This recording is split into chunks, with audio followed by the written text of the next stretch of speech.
Karen films me jogging in secret and shows the videos to my boss. I recently had an emergency appendectomy, and recovery has been slow. I had to take time off from my own athletics, but worse, from coaching in the kids' sports program I'm involved with.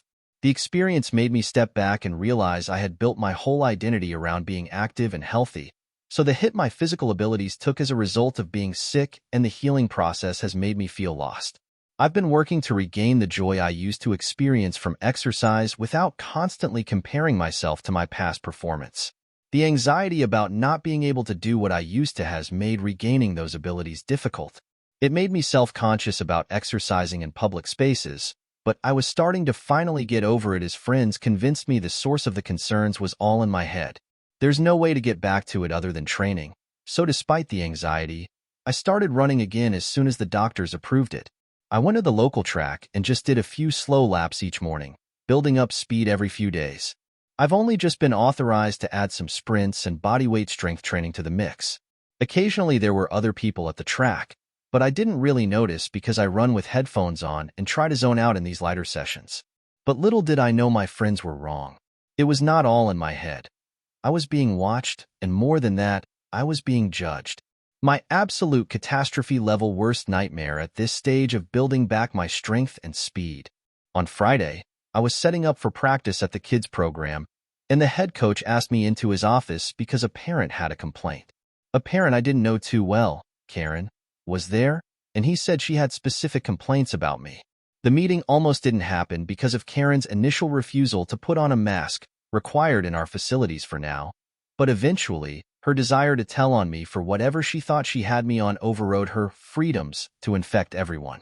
I was a bit nervous, as anyone is being called to meet with their boss over a complaint, but I figured it was a classic case of, my kid should start more, or, I know my kid tried out as a midfielder but I want her to switch to defense, that kind of rules don't apply to me thing.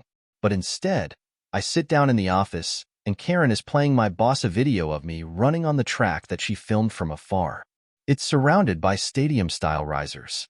I was horrified, both because no one is ever totally used to seeing themselves on video, and because I was just embarrassed about how slow I was. But most importantly, why was a virtual stranger, I'd met her personally maybe 4 times, ever, filming me while I ran on my own time at a private facility?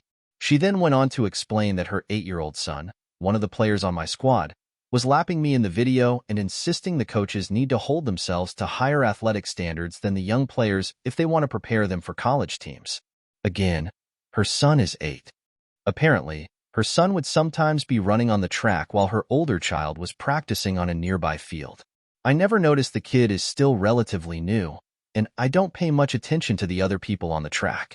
My boss patiently but firmly explained to Karen that my physical abilities are not the parent's concern, that all personnel are closely managed by the head coaches who understand each unique situation and what's appropriate, and that her son wouldn't be impacted. Karen then went on to say my being out of shape was probably connected to why I'd been taking so much time off lately. Technically yes, it is because I was in the hospital, and complained that the personnel changeover isn't good for the kids. My boss again reiterated that the head coaches hadn't changed or taken any time off, and that I was still one of the most skilled in the area I instruct. So this was not her concern. She asked if there was someone else she could speak to, but he explained that he was the owner and founder of this program. So, no, there was not. I knew my boss was intentionally avoiding saying what had happened to me or even alluding to a health issue to protect my privacy, but I figured maybe being transparent with her would show her how ridiculous she was being and keep her tuition dollars in our program during a difficult time for sports clubs. But when I explained, she just turned to the boss and said, well, maybe you should furlough her until she's healed and bring on a healthy coach in the meantime because my son needs someone out there who can keep up with him. My boss respected what I was trying to do but made clear we weren't going further with that strategy to avoid setting a precedent of sharing coaches' personal circumstances. Telling her why people take time off or what their health status may be is not her concern because the program manages that and makes appropriate decisions. She kept kicking up a fuss, but the coach finally told her he had to get back out on the field, back to her son and everyone else's kids. She started physically leaving but continued fussing about how she was not satisfied and would not be recommending us to other parents. Pro tip: Not the way to conduct yourself with the people who make recommendations to scouts concerning family culture/team interaction. The coach wasn't preparing to leave. Instead, he stopped her in her tracks to tell her if she was found to be surveilling or otherwise harassing any staff members again, she would be permanently banned from the program. No games or practices, no team social events, no presence in our buildings, and no clemency. So, that was pretty satisfying. Her son is a good, average kid, and I'm glad the consequences were focused on booting her out rather than limiting his opportunities to have fun playing. So then we went out and had a great, happy, safe practice. This was still a pretty upsetting event for me personally, and I'll never unsee that discouraging video of me running, but it was ultimately reassuring to know the other staff have my back. Leaving Karen in the dust is just another step on my road to recovery.